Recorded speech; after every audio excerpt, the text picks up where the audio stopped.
Okay, here's my problem. I have the chain adjuster loosened up, but I just can't get it out of there.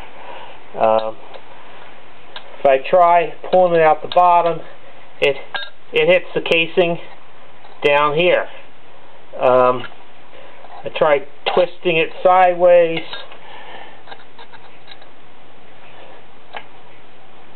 Just can't seem, unless I force it, which I was trying not to do, just can't seem to get it out of there. Okay.